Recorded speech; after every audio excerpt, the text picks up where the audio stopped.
Open plots మీద invest చేద్దామని అనుకుని కూడా కొనకుండా ఆలోచిస్తున్నారా? అయితే మీరు పప్పులో కాలేసినట్టే. అవును, మీరు వింటున్నది నిజం.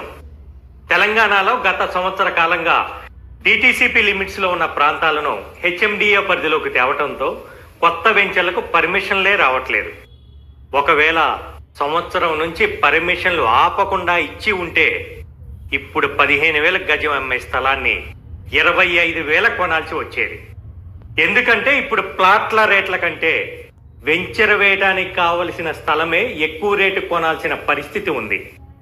కొత్త పర్మిషన్లు రాకపోవడంతో ప్రతి కంపెనీ పాత వెంచర్లలోనే పాత రేట్లకే, అంటే సంవత్సరం 2 సంవత్సరాల క్రితం ఉన్న రేటుకే సేల్ చేయటం జరుగుతుంది. ఒక్కసారి ఎఫ్సిడిఏ, డిటిసిపి, హెచ్ఎండిఏ పర్మిషన్లు ఇవ్వటం స్టార్ట్ అయితే కొత్త వెంచర్లు విపరీతంగా వస్తాయి. అప్పుడు 10,000 కొనేది 20,000కి, 20,000 కొనేది 40,000 కొనాల్సిన పరిస్థితి వస్తుంది. అర్థమైంది కదా? ఇప్పుడున్నది ఖచ్చితంగా బయ్యర్స్ టైమే. కాబట్టి అనుకోకుండా వచ్చిన ఈ అవకాశాన్ని సద్వినియోగం చేసుకొని చుట్టుపక్కల డెవలప్మెంట్కి ఆస్కారం ఉండి అన్ని అప్రూవల్స్ ఉన్న ప్రాజెక్టులలో ఇన్వెస్ట్ చేయండి. తక్కువ సమయంలోనే ఎక్కువ ప్రాఫిట్ వచ్చే అవకాశాన్ని సద్వినియోగం చేసుకోండి.